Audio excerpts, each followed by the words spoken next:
Francis Lalanne, qu'on aime ou qu'on déteste, nous on aime bien Francis Lalanne. Tout à l'heure, tu m'as dit que tu trouvais que c'était une tête de nœud. On s'est pas vu tout à l'heure. Oui, c'est vrai. Raté, le vrai journal papier, ça sort aujourd'hui.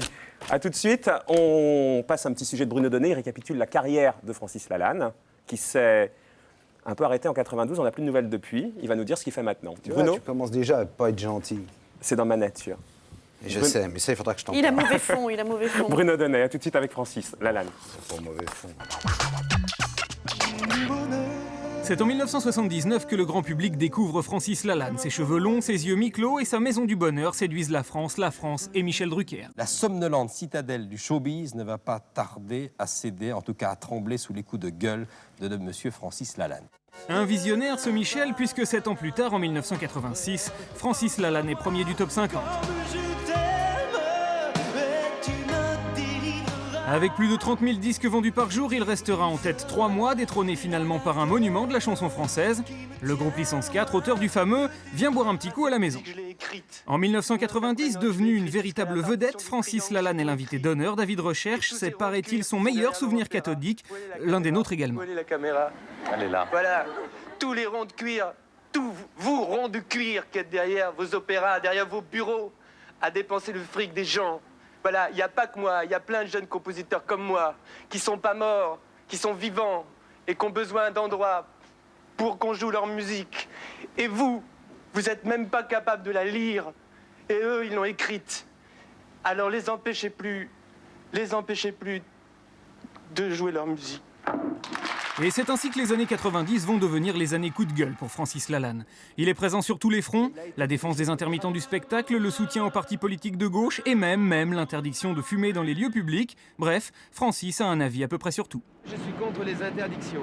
Mais ce que Francis préfère, c'est tout de même la politique. Et ça tombe bien, on lui demande aussi son avis sur la question. Il est même invité en direct et en cuissarde à venir contredire les ministres. Au lieu de contredire M. Le Pen, je vous ai vu lui tendre la main, M. Kouchner. Et je vous rappelle vos paroles. Vous lui avez dit, mais monsieur Le Pen, enfin, vous voulez plus de sécurité, mais les accords de Schengen, c'est plus de sécurité. Vous étiez en train de lui vendre l'Europolis comme on vendrait la Gestapo. Je l'ai vu, comme on vendrait la Gestapo à un nazi. J'ai dit qu'on ne peut pas mettre 1,5 litre dans un litre et qu'on ne peut pas accueillir tout le monde chez nous, ce qui est évident. Arrêtez de mentir. Non, ça va, s'il vous plaît. Francis Mais moi, je vous dis pas que vous êtes un menteur. Hein? Mais moi, je vous le dis. Non, moi, je vous dis aussi que vous êtes un salaud de dire ça. Mais cette apostrophe avec Bernard Kouchner en 1992 va sonner le glas de l'exposition médiatique de Francis Lalanne. Depuis cette émission, peu de nouvelles du chanteur à la télévision. Pourtant, depuis 8 ans, Francis est resté plus qu'actif, 4 disques, des livres et beaucoup de théâtre. Il a même racheté une entreprise en difficulté qui fabrique des figurines en matière plastique. Dans l'eau, des fois, il y a une réaction, thermique. Et regardez, la dernière fois qu'on n'a pas mis dans l'eau le cheval, elle s'est retrouvée enceinte, la génisse. Et si Francis est encore confondant la génisse et la jument, c'est probablement parce qu'il a conservé son âme d'enfant.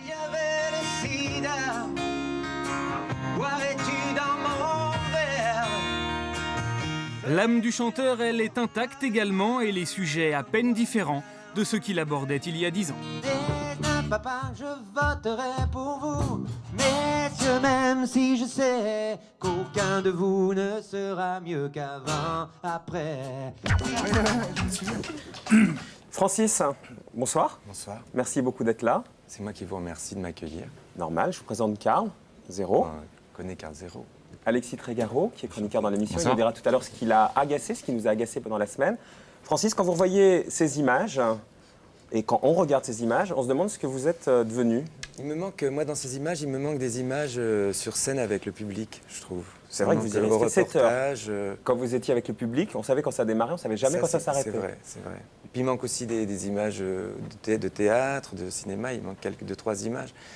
Mais je pense que c'est le sens de votre émission, de choisir des images peut-être un peu plus polémiques que... Un peu vivantes. Non, mais il veut dire que c'est un peu réducteur. J'ai bien compris. Bien souvent ton travail.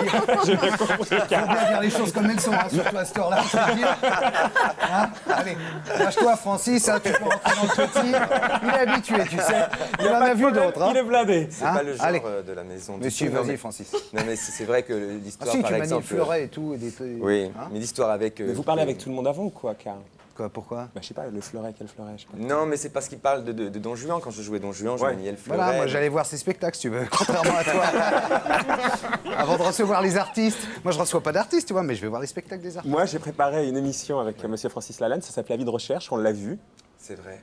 Et vous, moi, vous je vous ai, avez, moi, vous avez préparé l'émission. Ouais, et moi, je vous ai vu essayer tous les sièges du public avant Parce de que dans démarrer. une autre vie, il s'appelait Patrick Sabatier. Bon, j'y vais. Vous essayez tous les sièges du public pour savoir quelle était la réaction du public. Vous étiez revenu dormir dans le décor parce que vous le trouviez formidable. Le lendemain matin, quand on était revenu, les sièges avaient été éventrés, il y avait de la plume partout sur ce décor. Vous aviez une réputation comme ça un peu... J'avais pas éventré les... Ah bah oui, c'était éventré tout seul. Non, la vérité, c'est que j'avais vécu quelque chose de tellement fort avec le public que j'avais voulu m'asseoir dans chaque fauteuil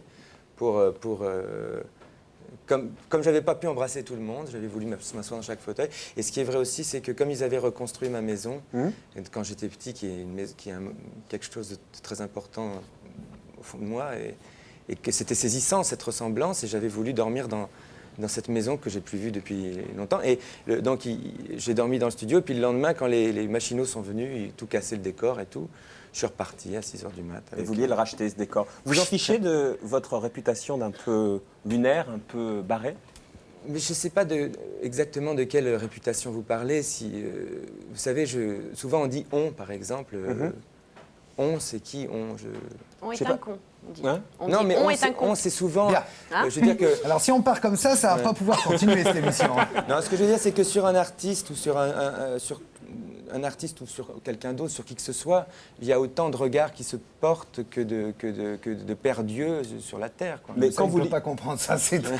Quand vous lisez par exemple le surbeauté évanescent, le révolté prépubère, quand Lalanne chante la guerre, il pleure, personne n'ose plus faire ça, on n'invite plus, on a peur que le ridicule soit contagieux. Est-ce que ça, qui faisait partie de votre image, ça vous touchait, ou alors vous disiez, peu importe, moi je suis un poète, et peu importe ce qu'on dit de moi? Déjà, j'ai pas lu ce papier-là.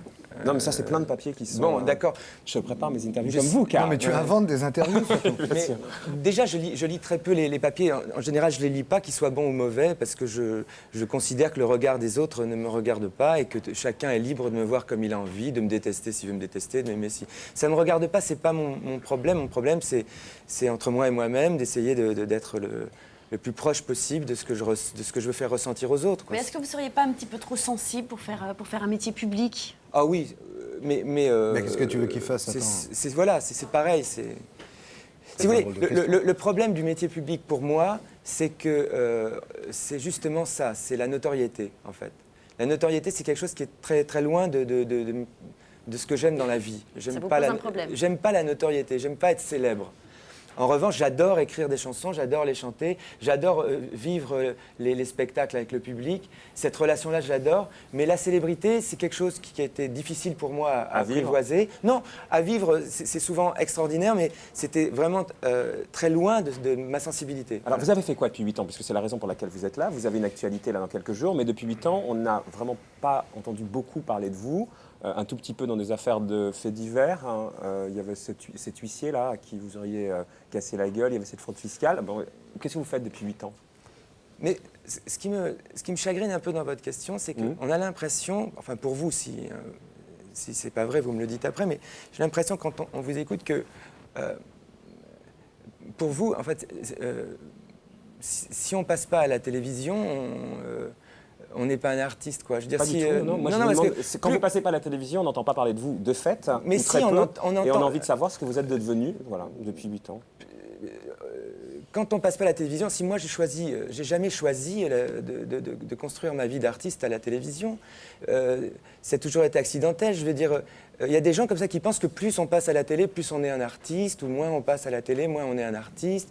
Pour moi, on est un artiste, qu'on soit ou non à la télévision. Moi, si j'ai choisi de vivre ma vie d'artiste plutôt sur la route et plutôt au contact avec les gens que dans les couloirs des télés, des radios, c'est un choix personnel. C'est ce que vous avez fait donc depuis 8 ans. Vous depuis étiez sur la route. Depuis 20 ans. Moi, j'ai fait très peu de télévision dans toute ma carrière. J'en ai fait pas mal au moment où j'étais premier au top 50 parce que il s'avérait que tout d'un coup, on me demandait de venir parce que ma chanson était première au top 50. Mais j'ai pas plus vendu de disques que d'habitude, que je passe à la télé ou non. Il s'avère qu'au contact... Vous en avez fait des disques depuis 8 ans? Non, le dernier, c'était il y a 7 ans. C'était en 92.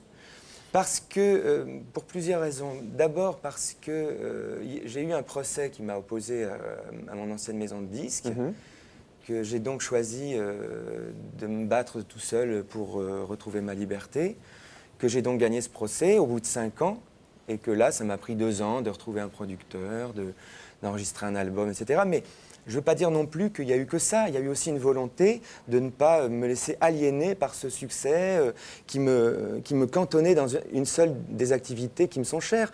Moi, j'aime aussi écrire, j'aime aussi jouer la comédie, et j'avais besoin de développer tout ça. Et de prendre du recul.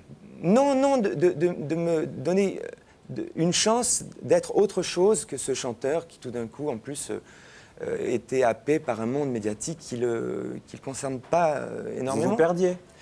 Je me retrouvais moins que dans ce que je vivais avant, tout d'un coup. Cette espèce de coup justement de zoom sur cette relation que j'avais avec le public, finalement, a été assez... je l'ai assez mal vécu. Donc c'est vous qui êtes parti, on ne vous a pas fait partir. Mais personne ne me persécute, personne ne m'en veut, personne ne me censure, ne me fait partir. Je vais bien, je fais plein de choses que j'aime. Et souvent, j'entends ce que vous dites et je ne sais pas trop quoi répondre à part, tiens, c'est bizarre qu'on dise ça, qu'on dise ça. Voilà. Vous chantez depuis 20 ans et cette année, oui. Et j'ai l'impression que vous n'avez pas changé en 20 ans. Ça, c'est gentil, mademoiselle. Non, mais c'est vrai, vous avez le même discours, vous avez le même look. Moins les bottes. Moins les bottes. Bah, c'est ce soir. Et bien justement, est-ce que ça veut dire que vous n'auriez pas tout à fait su évoluer? Moi, je ne suis pas un petit décollement de racines, les cheveux courts, une permanente, un truc comme ça. Franchement, en 20 ans, on change, on évolue. Là, quand même, j'ai quand même risqué la barbe, quand même. Oui, ça vous va bien. Merci. Je peux la garder encore un peu. Oui. Raccourcissez un peu les cheveux. Vous savez, en fait, d'accord, je vais y songer. J'ai fait de toute façon un vœu lors de la finale de la Coupe d'Europe, là où j'étais avec mes amis de l'équipe de France, et que si ils étaient champions du monde dans 2 ans, je me rasais la tête. Et je le ferai. Vous allez vous raser? Revenez ici. Car c'est ici que ça se passe. Ce sera Fabien Barthès qui me rasera les cheveux. Ouais.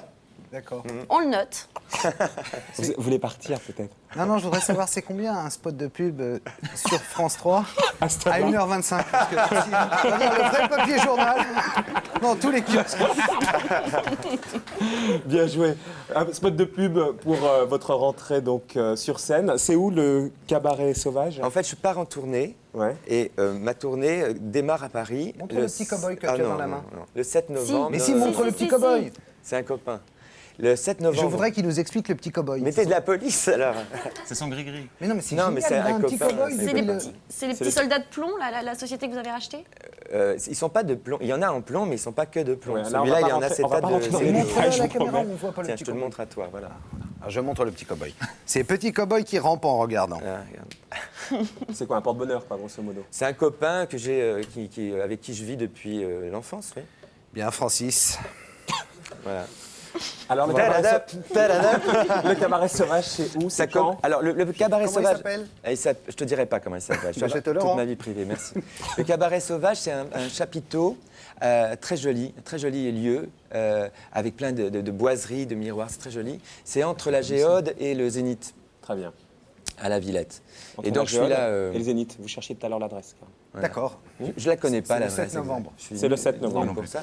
Et on démarre ça, on reste une dizaine de jours et après je pars pour une centaine de concerts. Donc vous allez me voir très peu à la télévision. Mais sur scène. Oui. Très bien, Et Francis. d'ailleurs, quand vous voulez, vous êtes invité. Eh ben, on vient le 7 novembre avec Karl. Vous venez On y va? Vous venez On y va. Okay. Ils viennent tous d'ailleurs. Ils viennent tous. Faites pas comme Jamel, hein. Il va falloir dire oui à tous ces gens maintenant. Ah ouais, bien sûr. Bien sûr, y a Et pas tu de pourras problème. t'asseoir après dans chaque fauteuil.